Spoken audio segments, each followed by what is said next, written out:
Je ne sais pas, vous nous suivez depuis quel pays. Si vous nous recevez, nous sommes en ligne sur toutes les plateformes. Vous pouvez vous manifester avec votre message pour nous signaler, vous nous suivez d'où et comment vous nous captez. Nous prions le Seigneur que les conditions d'écoute et les conditions de production de cette émission, de ces plateaux, soient meilleures depuis ici au centre d'émission. Que Dieu vous bénisse. Comme nous l'avons dit la fois passée, comme nous l'avons annoncé, bien sûr, notre séminaire biblique est intitulé « Comme Ruth, en marche vers ta gloire ». Comme Ruth, en marche vers ta gloire. Nous voulons prendre un passage de la Bible qui va nous servir d'arrière-plan dans notre séminaire biblique de 4 jours que nous sommes en train de commencer aujourd'hui. Avant d'aller un peu plus loin, je voudrais transmettre toutes mes salutations à vous qui nous suivez et vous demander également d'associer vos parents, d'associer vos amis.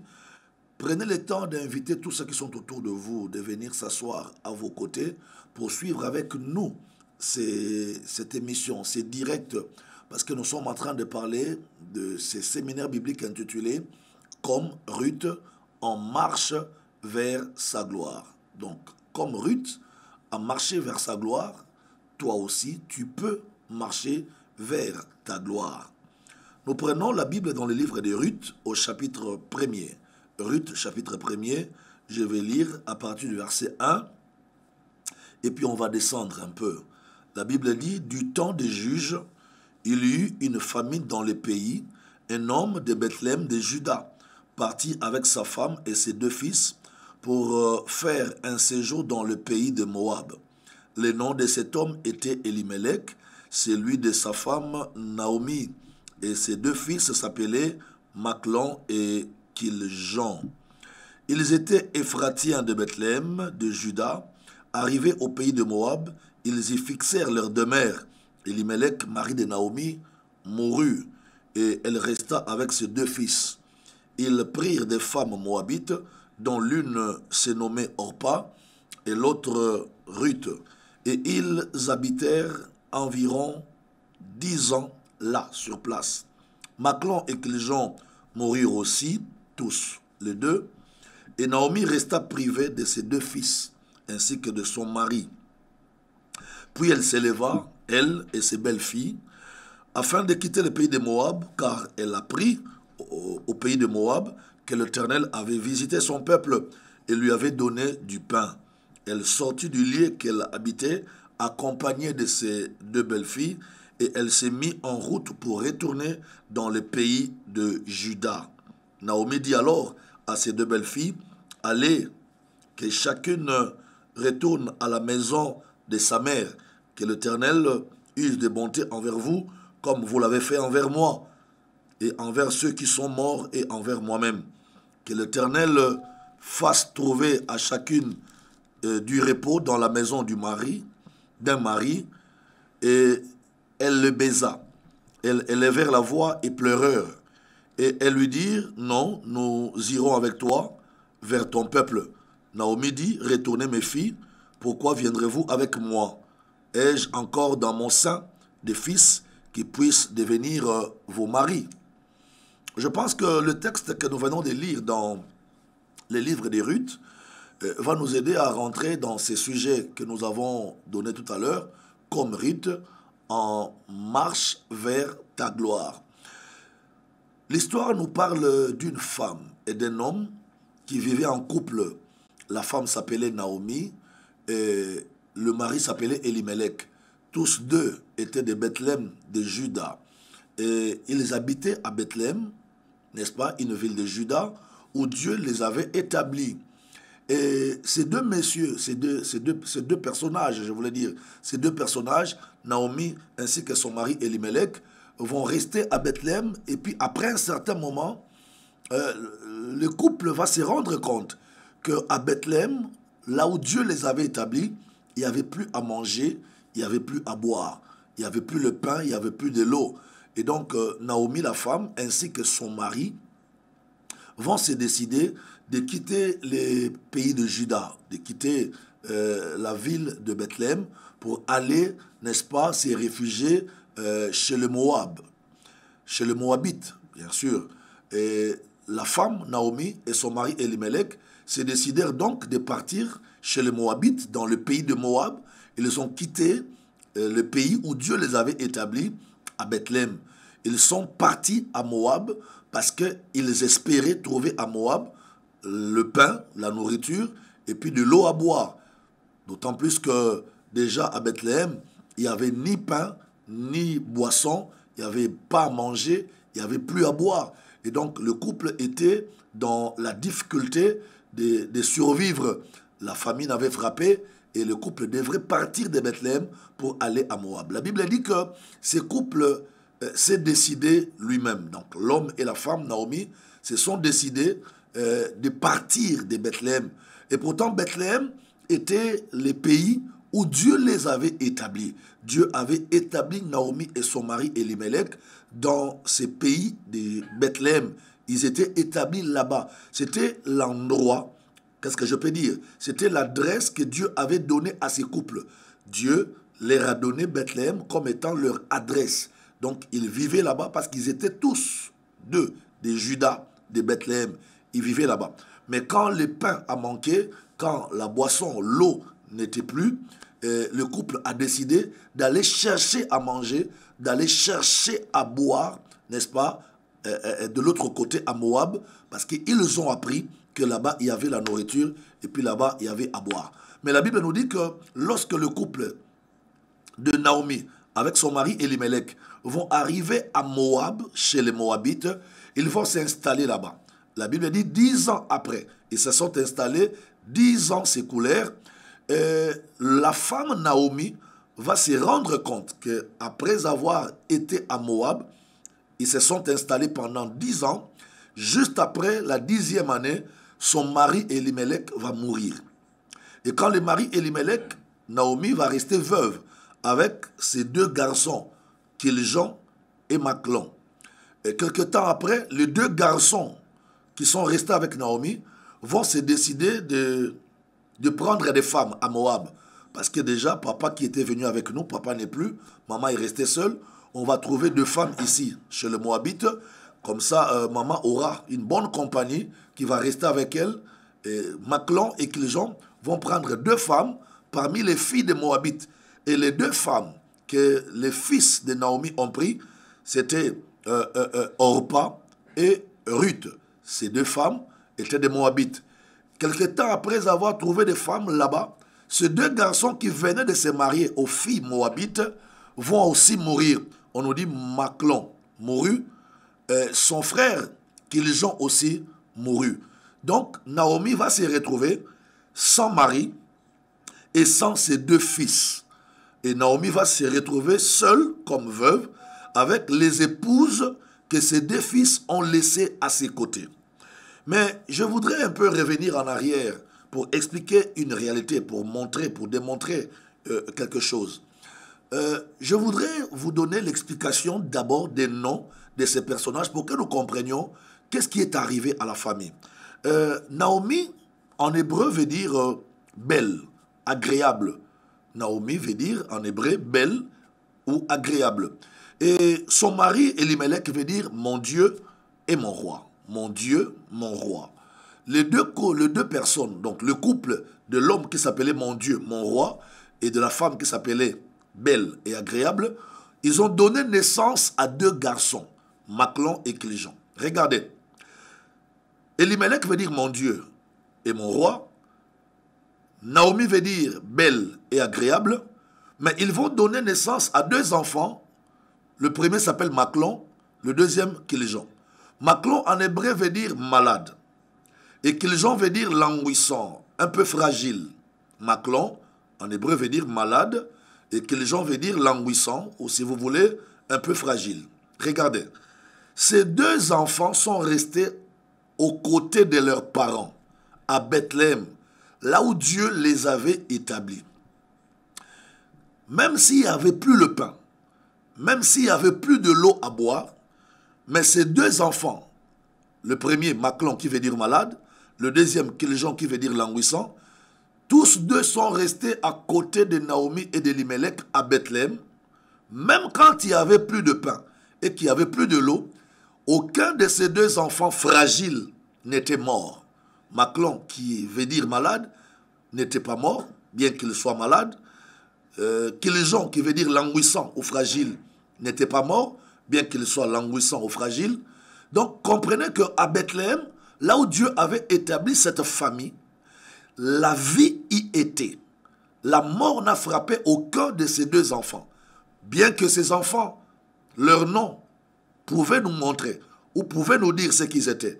Maclon veut dire malade, Kiljon veut dire fragile ou languissant. Mais ces deux garçons, à Bethléem, à l'endroit où Dieu avait établi leurs parents, ces deux garçons n'ont pas connu la mort. Ils ont maintenu la vie. La vie était avec eux.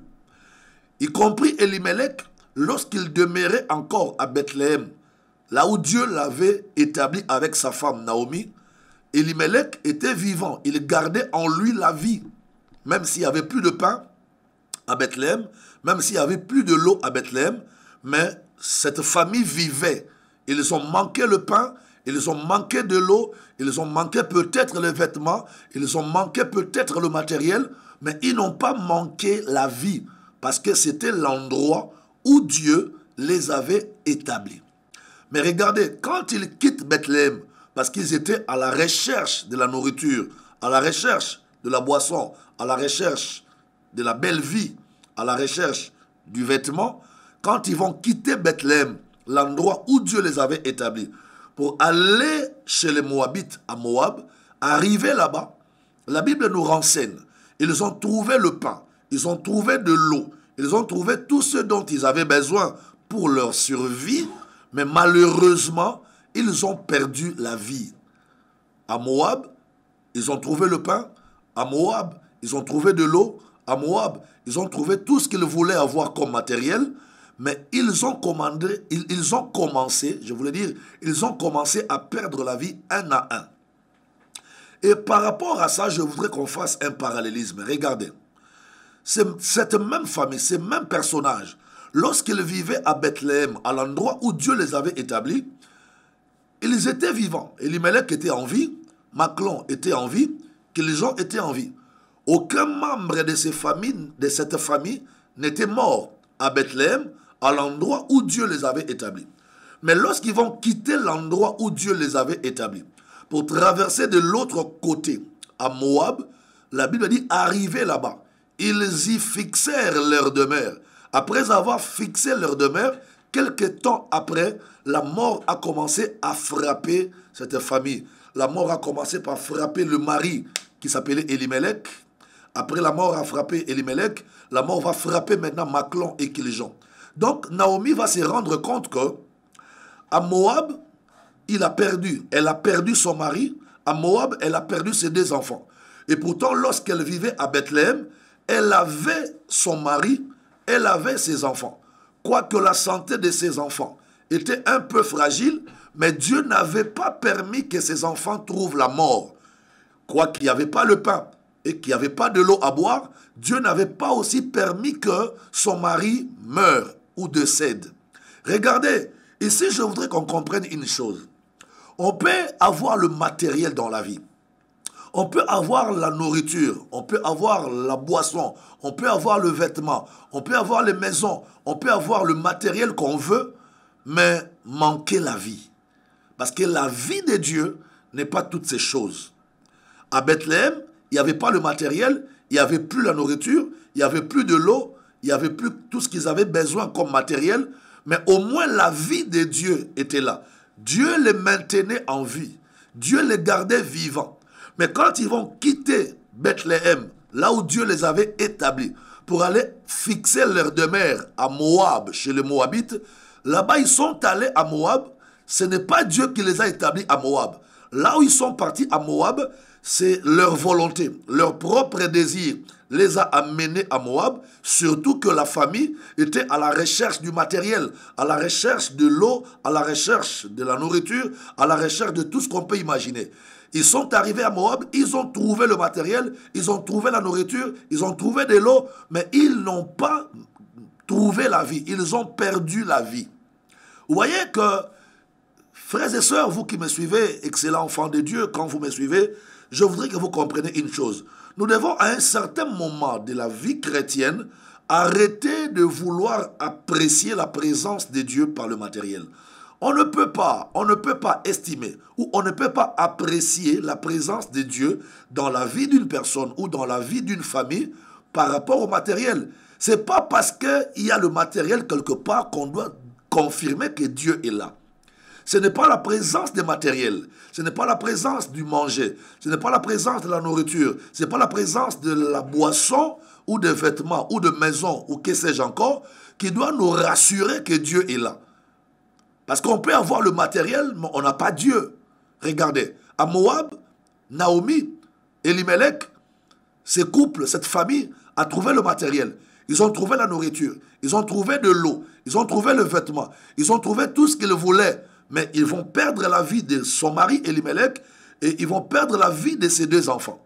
Et pourtant, cette même famille était à Bethléem, là où il n'y avait pas de matériel, là où il n'y avait plus de nourriture, là où il n'y avait plus de l'eau. Là-bas, même s'il n'y avait plus de nourriture, même s'il n'y avait plus de l'eau, mais la vie de Dieu était avec cette famille. Le papa Elimelech était vivant, les enfants étaient vivants, mais quand ils vont à Moab, là-bas, ils trouvent la nourriture, ils trouvent de l'eau, ils trouvent tout ce qu'il faut comme matériel, mais le papa n'est plus vivant, les enfants ne sont plus vivants, et Naomi va rester seule. Et heureusement pour Naomi, là-bas, quand elle reste seule chez les Moabites, à Moab, elle va se retrouver entourée de ces deux belles filles que ces deux garçons ont pris en mariage, ont épousé avant leur mort. Regardez, bien-aimés dans le Seigneur, moi je pense qu'il faudrait à un moment commencer à réfléchir et à se dire une chose. Chacun de nous a une adresse spirituelle où Dieu l'a établie. Quand on se retrouve à l'adresse spirituelle où Dieu t'a établi, quand on se retrouve dans l'environnement où Dieu t'a établi, ton bonheur se rattachera à toi, la victoire se rattachera à toi, et toutes les meilleures choses que Dieu a prévues se rattacheront à toi. Pourquoi? Parce qu'on est à l'endroit où Dieu veut qu'on soit. Beaucoup de gens sont en train de passer à côté de leur destinée, ou beaucoup de gens sont en train de perdre le bonheur que le Seigneur a rattaché à leur vie, parce qu'ils ne veulent pas demeurer là où Dieu voulait qu'ils soient. Frère, quand on n'est pas là où Dieu veut qu'on soit, on aura beaucoup de maux de la vie, on aura beaucoup de problèmes. On peut manger, on peut boire, on peut se vêtir, on peut rouler, on peut construire. Mais si ce n'est pas à l'environnement, si ce n'est pas à l'endroit où Dieu t'a établi, tu verras que toutes ces choses te poseront problème au futur. À la longue, tous ces matériels que tu viens d'embrasser dans un endroit où Dieu ne t'a pas établi finiront par te poser des problèmes. Regardez, quand Elimelech, Naomi et ses deux fils sont arrivés à Moab, la mort n'a pas directement commencé à frapper. Mais quand est-ce que la mort a commencé à frapper dans cette famille? C'est après avoir été fixé 10 ans. C'est-à-dire, après avoir vécu 10 ans à Moab. Quand ils sont arrivés à Moab, tout marchait bien. La première année, c'était bon. La deuxième année, c'était bon. La troisième année, c'était bon. La Bible déclare, ils y fixèrent leur demeure. Ça veut dire, ils ont fixé leur demeure à Moab et 10 ans après, c'est alors que la mort a commencé à frapper. Ça veut dire, au départ, Naomi pouvait se dire, voilà, le pari est gagné. Elimelech pouvait se dire, voilà, on a réussi notre coup. On a quitté là où Dieu nous avait placés. On est venu là où nous voulons rester nous-mêmes. Nous sommes venus fixer volontairement notre demeure ici à Moab. Ils pouvaient acclamer, ils pouvaient applaudir, ils pouvaient célébrer. Mais 10 ans après, la mort a commencé à frapper la famille. Ça a commencé par frapper le papa Elimelech, et puis ça a pris les deux enfants Maclon et Cléjon. Mais au départ, à Moab, tout était bien. Ils avaient comme l'impression que, même si on s'en foutait de l'adresse que Dieu nous a donnée, même si on s'en foutait de Bethléem, l'endroit où Dieu nous avait établi pour venir créer notre campement ici à Moab, c'est la même chose. Nous mangeons ici, nous vivons. D'ailleurs, là-bas, là où Dieu nous avait laissés, on ne mangeait pas, on ne vivait pas.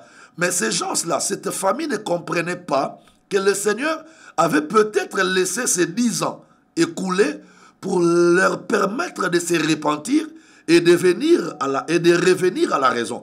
Il se peut que le Seigneur a laissé passer les 10 ans pour permettre à la famille de se ressaisir, n'est-ce pas? De revenir à la raison, de comprendre que nous devons nous repartir à l'endroit où Dieu nous avait établis. Mais 10 ans après, la famille ne se ressaisissait pas. 10 ans après, la famille ne voulait pas revenir sur les rails pour comprendre que nous devons rester là où Dieu voulait qu'on reste. Nous devons rentrer là où Dieu nous avait établis.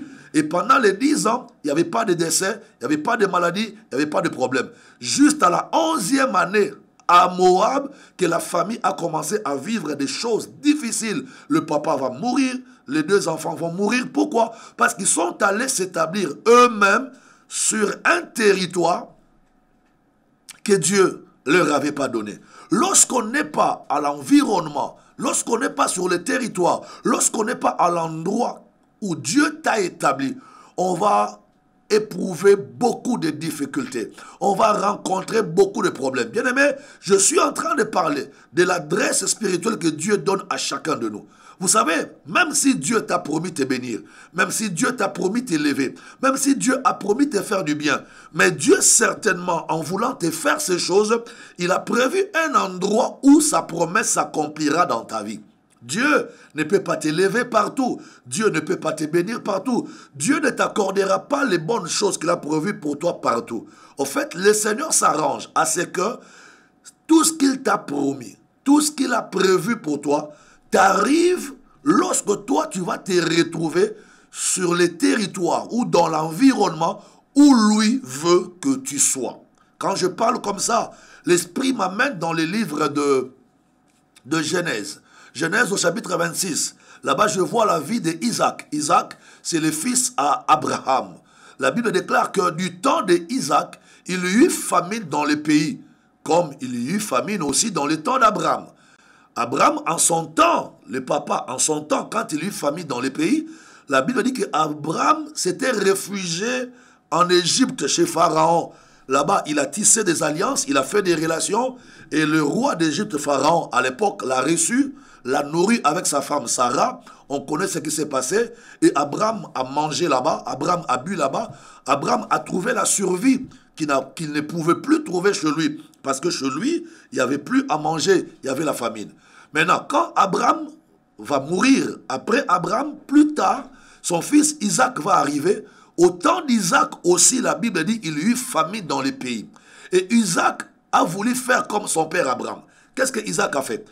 Isaac s'est dit, à l'époque de mon père Abraham, lorsqu'il y avait la famine dans le pays, mon papa s'était réfugié chez les Égyptiens en face.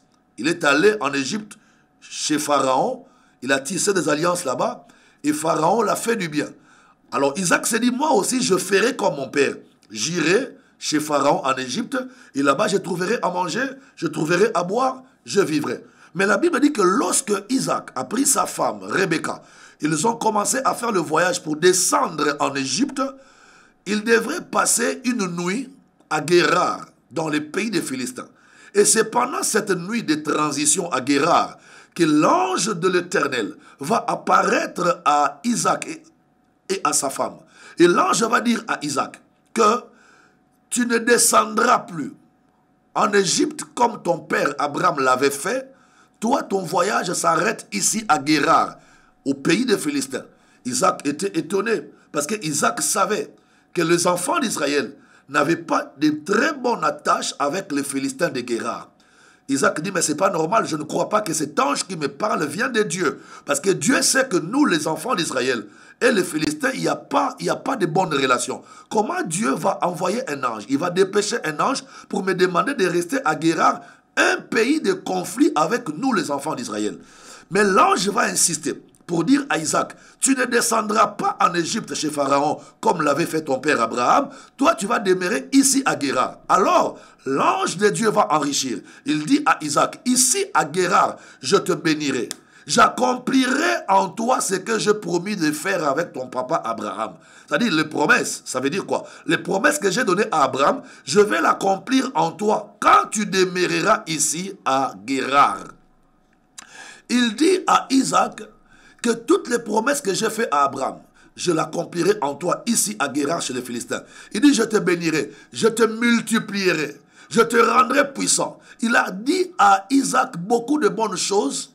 Et il dit à Isaac, ces choses que je viens de t'annoncer s'accompliront dans ta vie lorsque tu accepteras de demeurer ici à Guérar dans les pays des Philistins. Alors Isaac, contre sa volonté et contre l'histoire d'Israël et des enfants des Philistins, Isaac était buté à un problème de choix. Mais il ne pouvait pas tergiverser parce que l'ange lui a dit, si tu veux la bénédiction de Dieu, tu veux le bonheur que j'ai promis à ton père Abraham, il faut rester ici à Guérar, au pays des Philistins. Là, je suis dans Genèse au chapitre 26. Mais la Bible dit quoi? La Bible nous dit que lorsque Isaac a accepté finalement de rester dans le territoire de Guérar, de rester dans l'environnement où l'ange l'avait demandé de rester, là, sur place, à Guérar, l'Éternel bénit Isaac. On dit que là, à Guérar, l'endroit que Dieu voulait pour Isaac, l'Éternel va bénir Isaac à Guérar. Et là-bas, à Guérar, Isaac devint de plus en plus riche.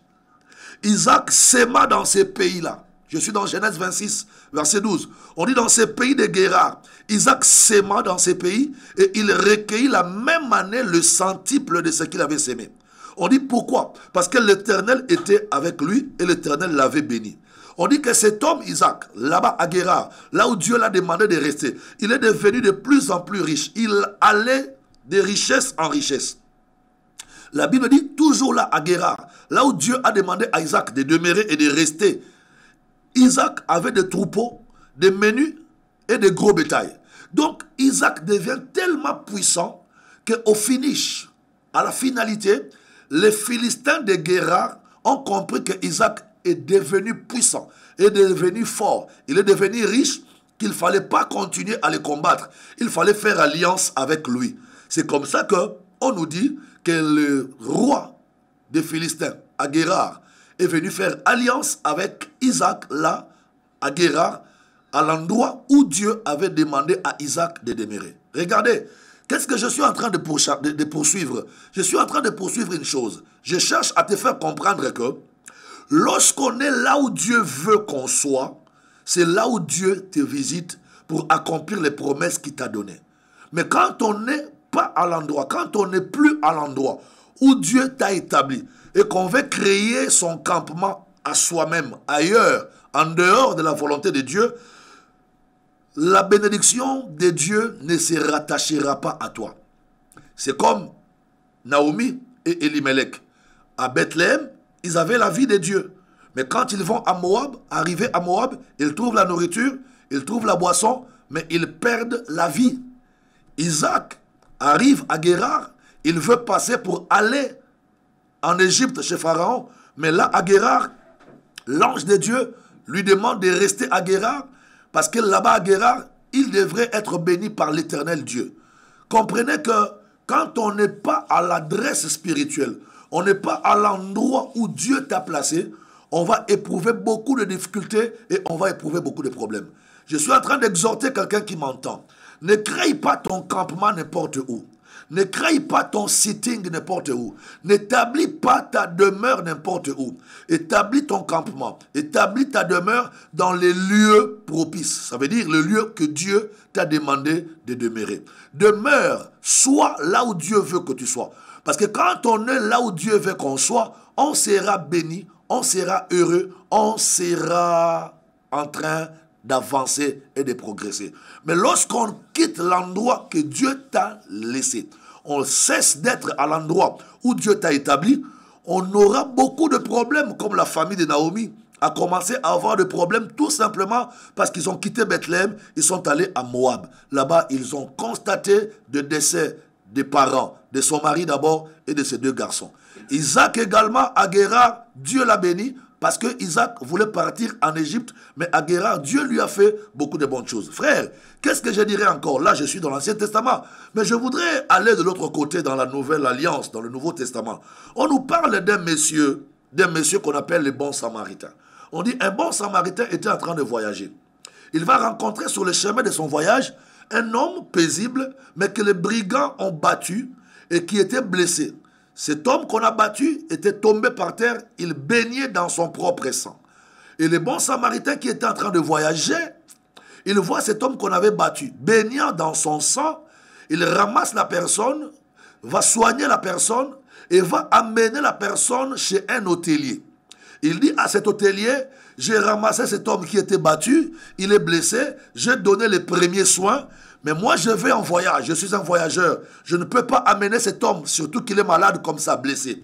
Alors, il va rester dans ton hôtel ou dans ton hôtellerie jusqu'à mon retour. Et la Bible dit que le bon samaritain qui a confié cette personne blessée à un hôtelier a également laissé à l'hôtelier un peu d'argent pour la survie, pour la prise en charge de cet homme qui était blessé, qui était battu. Attendez, je voudrais qu'on réfléchisse. Quelle est la raison qui a fait que cet homme soit blessé et battu par les brigands? Pourquoi le malheur a atteint cet homme qu'on a trouvé blessé, battu par des brigands? Pourquoi? Quand on lit cette parabole du bon samaritain, on a comme l'impression que cet homme a été blessé pour rien, a été battu pour rien. Mais quand nous rentrons dans la Bible, nous comprenons que cet homme était en train de quitter Jérusalem pour descendre à Jéricho. On dit un homme descendait de Jérusalem pour aller à Jéricho. Le fait qu'il quittait Jérusalem, la ville de Dieu, pour aller à Jéricho, en descendant, il a été intercepté par des brigands qui l'ont battu et qui l'ont blessé. Au fait, l'erreur que cet homme avait commise, c'était de quitter la ville de Dieu et d'aller vers Jéricho. Vous savez que Jéricho n'est pas une bonne ville pour les enfants d'Israël. Jéricho, pour Israël, n'a que de mauvais souvenirs. Regardez, un enfant d'Israël va quitter Jérusalem, ville de bons souvenirs, pour descendre vers Jéricho, ville de mauvais souvenirs. Il quitte Jérusalem, il descend à Jéricho, ville de mauvais souvenirs. Et c'est en chemin pendant sa descente. La Bible parle de la descente. Cet homme a quitté Jérusalem et il descendait vers Jéricho. C'est parce qu'il a accepté de quitter l'adresse de Dieu, la ville de Dieu, pour aller dans une ville que lui seul voulait, que les brigands l'ont intercepté, l'ont battu et l'ont blessé. Qu'à cela ne tienne, le bon samaritain qui passait l'a ramassé, l'a soigné, l'a donné de premiers soins et l'a apporté chez un hôtelier. Arrivé chez l'hôtelier, il dit à l'hôtelier, je te laisse mon homme, je l'ai soigné, j'ai donné les premiers soins, tu vas suivre sa situation. S'il a faim, il va manger chez toi. S'il veut boire, il va boire chez toi. S'il veut dormir, il va dormir chez toi. Et puis le bon samaritain va laisser un peu d'argent à l'hôtelier. Maintenant, je voudrais poser la question à quelqu'un qui m'entend maintenant. Imaginez qu'après le départ du bon samaritain, cet homme qui était blessé et qu'on avait laissé entre les mains de l'hôtelier va prendre la décision, selon lui-même, de dire à l'hôtelier, je suis fatigué de rester chez toi, moi je veux aller là où je veux. Est-ce que là où il ira, il trouvera sa substance là-bas? Il trouvera sa prise en charge là-bas? Parce que le bon samaritain, en les laissant chez l'hôtelier, le bon samaritain a pris le soin de donner aussi la substance, la prise en charge. Il dit, quand mon homme que je te laisse voudra boire et manger, voici les 2 deniers, voici l'argent que je te laisse pour lui. Maintenant, l'homme blessé, si un matin, il prenait la décision de quitter l'hôtelier et d'aller ailleurs, est-ce que là où il va partir ailleurs, il trouvera la nourriture, il trouvera la boisson? Est-ce qu'il trouvera l'argent pour sa prise en charge? Est-ce qu'il trouvera il trouvera le moyen de sa survie? Parce que le moyen de sa survie, on ne l'a pas laissé ailleurs. Le moyen de sa survie, on l'a laissé chez l'hôtelier auprès de qui on l'a confié. Regardez comment beaucoup de gens sont en train de détruire leur lendemain, de détruire leur futur, parce qu'ils ne connaissent pas les mystères de l'adresse de Dieu. Dans l'adresse de Dieu, il y a 3 entités. Mon Dieu, je suis en train de chuter. Je suis en train de vouloir finir. Dans ce que moi j'appelle l'adresse de Dieu, il y a 3 entités. Il faut savoir demeurer, rester à l'adresse où Dieu t'a placé. Dans l'adresse de Dieu, il y a 3 entités. La première entité qui fait partie de l'adresse de Dieu, c'est d'abord l'environnement, l'endroit où Dieu veut que tu restes, là où Dieu veut que tu demeures. Pour Isaac, son endroit où Dieu voulait qu'il demeure, c'était à Guérar, chez les Philistins. Pour Naomi et Elimelech, l'endroit que Dieu voulait pour eux, c'était Bethléem. Mais tous ces 2 familles, en voulant quitter l'endroit où Dieu les avait établis pour aller ailleurs selon leur propre choix, selon leur propre volonté, était vraiment une occasion pour eux de vivre le désastre, de vivre le malheur. J'avance. La deuxième entité, dans ce que moi j'appelle l'adresse de Dieu, c'est la personne providentielle par qui Dieu veut passer pour te faire du bien, pour te bénir. On nous dit que cet homme qui était battu, blessé, on l'a ramassé, le bon samaritain l'a ramassé et va le confier à un hôtelier. Et le bon samaritain lui dit que ta nourriture, ta boisson, ta survie, ton repos est entre les mains de cet hôtelier qui gère cette hôtellerie. Donc, si un jour arrivait que le monsieur blessé décidait de partir, de quitter l'hôtelier pour aller se retrouver ailleurs, il aura beaucoup de problèmes de survie parce que là où il va aller, la personne auprès de qui il va aller n'aura pas le moyen de sa survie et de sa prise en charge. Ça, c'est la deuxième entité. Lorsque on parle de l'adresse spirituelle que Dieu donne à chacun de nous, j'ai parlé premièrement de l'environnement où Dieu veut que tu sois. Deuxièmement, je parle de la connexion avec la personne que Dieu veut pour toi. Bien-aimé, le bonheur, la bénédiction, la visitation de Dieu, l'accomplissement des promesses que Dieu t'a faites passera par la connexion ou passera par la personne que Dieu veut pour toi. Dieu ne te bénira pas au travers de tout le monde. Dieu te bénira au travers de la connexion ou de la personne qu'il veut à tes côtés ou qu'il veut en face de toi. Quand je parle comme ça, l'Esprit m'amène toujours dans le livre de Genèse, là où je veux parler d'Abraham et de Lot. Vous êtes lecteur de la Bible, gagnons du temps. Allez-y comprendre. Lorsque Lot était à côté d'Abraham, Lot n'éprouvait aucune difficulté. Lot à côté d'Abraham, Lot mangeait, Lot buvait, Lot s'enrichissait, Lot devenait un grand patron. À côté d'Abraham, Lot a acquis des troupeaux, des serviteurs et même des tentes.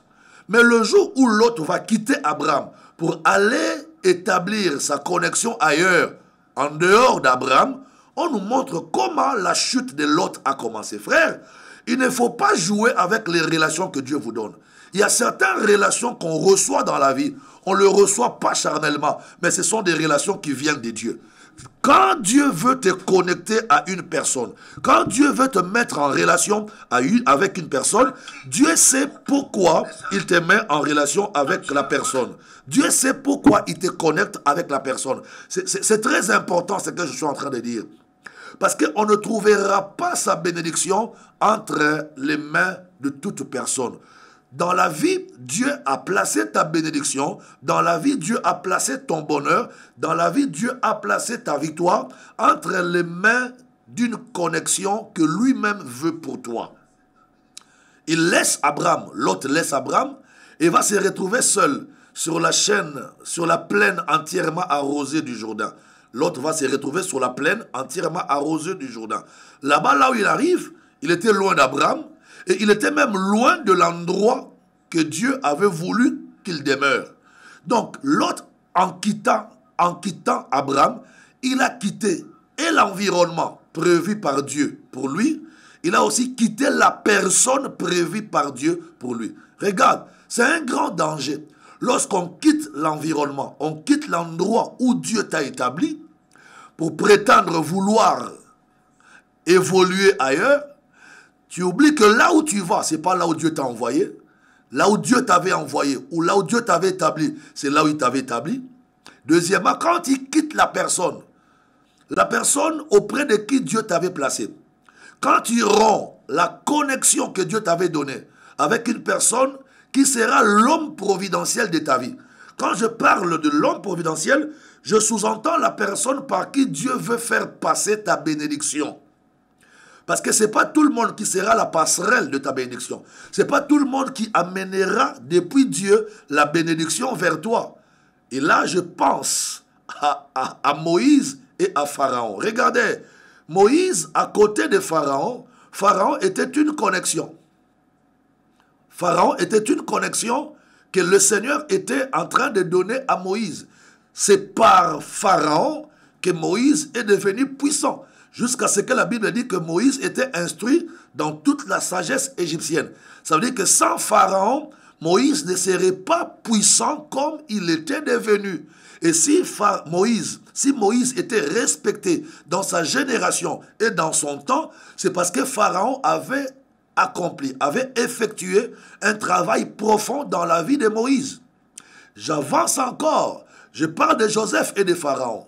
Joseph également, à côté de Pharaon, Pharaon était pour Joseph un homme providentiel. Ça veut dire que c'est par Pharaon que Joseph va finalement se retrouver gouverneur en Égypte, patron, homme fort, qui sera capable de prendre sa famille en charge. Frère, ne jouez pas avec l'adresse de Dieu. Demeurez à l'endroit où Dieu veut que vous demeuriez et entretenez de bonnes relations avec les personnes providentielles auprès de qui Dieu vous envoie. Parce qu'on peut rendre nul à son égard le dessein de Dieu, parce qu'on ne veut pas rester là où Dieu veut qu'on reste et qu'on ne veut pas se rattacher à la personne que Dieu a permis pour toi. La Bible dit dans Luc que les Juifs, les pharisiens, les sadducéens et les docteurs de la loi, pour ne pas vouloir s'attacher à Jean-Baptiste, ils ont rendu nul à leur égard le dessein de Dieu. Donc Jean-Baptiste était la personne providentielle par qui Dieu devrait passer pour bénir les Juifs, pour bénir les Sadducéens et tous les autres docteurs de la loi. Et je parle de la troisième entité dans ce que moi j'appelle l'adresse de Dieu. La troisième entité dans l'adresse de Dieu, c'est le temps de Dieu. Je reprends. Dans l'adresse de Dieu, il y a trois choses. Il y a l'environnement que Dieu te donne, où Dieu t'établit. Il y a la personne à qui Dieu veut te connecter. Et puis, il y a le temps de Dieu pour ton opération, pour ton action. Vous savez, avant le temps, ce n'est pas le temps. Et après le temps, ce n'est plus le temps. Souvent, nous nous retrouvons en retard. Dieu est déjà passé pour nous visiter. Mais au temps de la visitation de Dieu, nous étions distraits et nous n'avons pas pu comprendre que c'était le temps et le moment de Dieu. Et quand le temps vient de passer, on sort d'un sommeil profond, on commence à s'étonner pourquoi la grâce m'a raté, pourquoi la grâce est passée, pourquoi la grâce m'a quitté. Il y a des gens qui étaient dans leur temps, dans les ministères, dans les affaires, dans les commerces, mais qui n'ont pas compris que c'était le temps de Dieu pour eux. Et ils n'ont pas tiré suffisamment profit de leur temps. Frère, à chaque fois que Dieu te donne une saison, mon Dieu, alléluia, à chaque fois que Dieu te donne une saison, à chaque fois que Dieu te donne un temps dans ta vie, le temps de ta visitation, le temps de ton élévation, il faut en tirer profit au maximum. Parce que Dieu nous visite par rapport au temps, par rapport aux saisons. Comme la Bible dit, il y a eu un temps pour Élie, et puis, il y a eu un temps pour Élisée. Autrement dit, il y avait la saison d'Élie, du prophète Élie, et puis il y avait la saison du prophète Élisée. Chacun, donc, dans sa saison ou dans son temps, doit apprendre à maximiser les choses, à tirer profit au maximum dans la saison que Dieu te donne. Parce que après ta saison, ça ne sera plus ta saison, ça sera la saison de quelqu'un d'autre. Il ne faudrait pas que tu deviennes jaloux de ceux qui seront dans leur saison demain. Parce que là, aujourd'hui, quand Dieu te met dans ta saison, quand Dieu te met dans ton temps, fais de bonnes choses. Fais de bonnes choses, saisis ton temps, saisis ta saison. Joseph était en Égypte et Dieu avait dit à Pharaon qu'il y aura la saison d'abondance et puis il y aura la saison de sécheresse. Le temps d'abondance et le temps de sécheresse. Alors, il fallait qu'il y ait quelqu'un comme Joseph qui sait gérer le temps d'abondance pour que demain, il ne regrette pas, pour que demain, l'Égypte ne soit pas en train de regretter. Pour que tu ne regrettes pas demain, Tu dois saisir ton temps que Dieu te donne aujourd'hui. La saison que Dieu te donne aujourd'hui. Le temps que Dieu te donne aujourd'hui. Profitez de ça. Mettez cela à profit au maximum. Exploitez à fond votre temps. Exploitez à fond votre saison que Dieu vous donne aujourd'hui pour que demain, vous ne soyez pas aigris et que vous ne deveniez pas jaloux de ce que les autres seront en train de faire demain. Parce que toi, dans ton temps, toi, dans ta saison, tu n'en as pas profité. Tu n'as rien fait de ta saison, tu n'as pas profité de sa saison. Il ne faudrait pas que demain, lorsque les autres dans la famille, les autres dans la société seront en train de travailler dans leur temps et dans leur saison, toi, tu sois embêté, tu sois inconfortable, tu sois mal à l'aise. Voilà, mes frères et sœurs, ce que je voulais partager avec vous aujourd'hui dans ces premiers jours de séminaire. Je parlais de l'adresse de Dieu. Pendant que je suis en train de parler, je vais demander à la réalisation de nous balancer l'adresse, les adresses de nos assemblées armées de l'Éternel ici à Brazzaville. Nous sommes l'armée de l'Éternel. Voici les adresses de nos paroisses, les adresses de nos assemblées ici à Brazzaville. Il y a la bande passante qui va défiler au bas de votre écran. La bande passante qui défile va vous informer sur nos adresses ici à Brazzaville. Contactez-nous à ces adresses ou carrément appelez-nous, écrivez-nous sur nos adresses Facebook, YouTube, WhatsApp. Nous allons vous recevoir, nous allons nous entretenir avec vous. Nous allons aussi prendre le temps de prier avec vous. Parce que beaucoup de personnes sont en train de passer leur saison, ils traversent leur temps, mais ne comprennent pas qu'ils sont dans leur saison. Ils ne comprennent pas qu'ils sont dans leur temps. Ne faites pas comme Naomi. Naomi a quitté l'adresse de Dieu pour elle. Elle a emporté Elimelech, elle a emporté Maclon et Kilijon. Et voilà, lorsqu'ils sont arrivés là où Dieu ne les avait pas demandé de s'établir, là-bas le malheur est arrivé à la famille, le désastre est rentré dans la famille. Ne faites pas comme Naomi qui a quitté l'adresse de Dieu pour elle. Ne faites pas comme Elimelech qui a quitté l'adresse de Dieu pour lui. Mais faites comme Isaac qui voulait aller ailleurs, bien sûr. Mais parce que Dieu l'a demandé de ne pas aller ailleurs, de rester à Guérard, Isaac a obéi à la volonté de Dieu. Contre sa volonté, contre tout ce qu'il connaissait dans sa tête, contre tous les souvenirs, contre toute sa connaissance, Isaac a accepté de faire la volonté de Dieu. Il est resté à l'endroit où Dieu l'avait établi à Guérard. C'est comme ça que la Bible nous montre que Isaac finalement était devenu béni, riche, élevé, fort, puissant, jusqu'à ce que les Philistins ont eu peur d'Isaac et ont fait alliance avec lui. Voilà, nous sommes arrivés à la fin de notre programme d'aujourd'hui. C'était le premier jour de notre séminaire sur ces thèmes que nous avons dénommés comme Ruth en marche.